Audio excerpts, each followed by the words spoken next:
Assalamualaikum warahmatullahi wabarakatuh. Semangat pagi teman-temanku kelas 5. Bagaimana kabar kalian? Semoga selalu sehat dan tetap semangat untuk meraih cita-cita. Hari ini Udin akan temani kalian untuk belajar bersama di kelas 5, tepatnya pada tema yang ke-7, subtema pertama, pembelajaran ke-5. Yuk awali pembelajaran hari ini dengan bacaan basmalah. Bismillahirrahmanirrahim. Semoga kita mendapatkan kemudahan dan keberkahan atas ilmu yang akan kita pelajari. Materi yang akan kita sampaikan adalah yang pertama, dampak peristiwa Sumpah Pemuda. Kemudian, peristiwa mengembun dan menyublim. Yuk saatnya kita konsentrasi. Peristiwa Sumpah Pemuda pada tahun 1928 memberi dampak yang sangat besar terhadap perjuangan pergerakan nasional. Agar kalian lebih memahami dampak peristiwa Sumpah Pemuda, yuk kita baca terlebih dahulu teks dampak peristiwa Sumpah Pemuda 1928 pada buku siswa tema 7 halaman 59-60 berikut ini.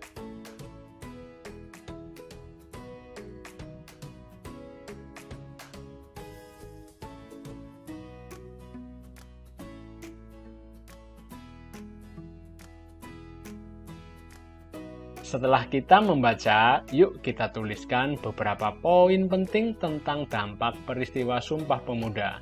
Di antaranya, yang pertama, sejak peristiwa Sumpah Pemuda 1928, timbul kebulatan tekad bangsa Indonesia untuk bersatu padu dalam sebuah ikatan kebangsaan.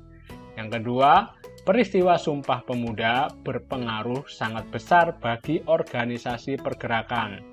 Dan yang ketiga, dampak dari peristiwa Sumpah Pemuda adalah peristiwa ini menegaskan rasa senasib sepenanggungan sebagai satu bangsa. Sahabat belajar kelas 5, yuk kita pelajari materi selanjutnya. Pada pembelajaran sebelumnya, kita sudah mempelajari peristiwa mencair, membeku, dan menguap. Nah, selanjutnya kita pelajari peristiwa yang lainnya. Ternyata masih ada dua peristiwa perubahan wujud benda. Perubahan wujud benda yang dimaksud adalah mengembun dan menyublim. Untuk lebih memahaminya, coba kalian amati diagram berikut ini. Mengembun adalah peristiwa perubahan wujud gas menjadi cair. Peristiwa ini merupakan kebalikan dari peristiwa menguap. Pada waktu gas mengembun, gas melepaskan kalor karena terjadi penurunan suhu di sekitarnya. Peristiwa sehari-hari yang mudah kamu jumpai antara lain peristiwa pengembunan yang terjadi di pagi hari. Menyublim merupakan peristiwa berubahnya wujud zat padat menjadi gas. Mengkristal adalah perubahan wujud gas menjadi padat. Peristiwa lenyapnya kapur barus yang diletakkan di dalam lemari sering dijadikan contoh peristiwa menyublim. Sahabat belajar kelas 5, untuk menambah wawasan kita terkait peristiwa mengembun dan menyublim, yuk kita jawab pertanyaan-pertanyaan berikut ini. Yang pertama, jelaskan perbedaan antara peristiwa mengembun dan menyublim. Tepat sekali, pada peristiwa menyublim, zat membutuhkan kalor, sedangkan pada peristiwa mengembun, zat melepaskan kalor. Mengembun terjadi pada benda gas, sedangkan menyublim terjadi pada benda padat. Pertanyaan yang berikutnya, jelaskan perbedaan antara peristiwa mengembun dan deposisi. Ya, benar, mengembun merupakan perubahan wujud suatu benda dari gas menjadi cair. Sedangkan deposisi merupakan perubahan wujud suatu benda dari gas menjadi padat. Pertanyaan yang berikutnya, jelaskan perbedaan antara peristiwa menyublim dan mengkristal. Menyublim merupakan perubahan wujud suatu benda dari padat menjadi gas, sedangkan mengkristal merupakan perubahan wujud suatu benda dari gas menjadi padat. Mengkristal sama artinya dengan deposisi.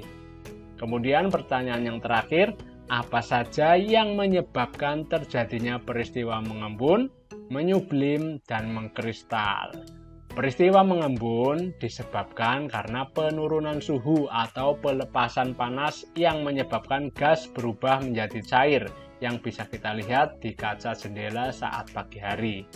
Menyublim disebabkan meningkatnya suhu benda padat sehingga berubah menjadi gas. Contohnya kapur barus yang ditaruh di lemari lama-kelamaan akan habis. Kemudian, peristiwa mengkristal disebabkan oleh penurunan suhu atau pelepasan panas yang dialami benda tersebut. Contohnya, uap air yang berubah menjadi salju. Sampai di sini dulu ya, Udin menemani kalian belajar. Semoga materi yang Udin sampaikan dapat bermanfaat dan dapat kalian pahami dengan baik. Sampai jumpa pada pembelajaran-pembelajaran berikutnya. Terima kasih. Wassalamualaikum warahmatullahi wabarakatuh.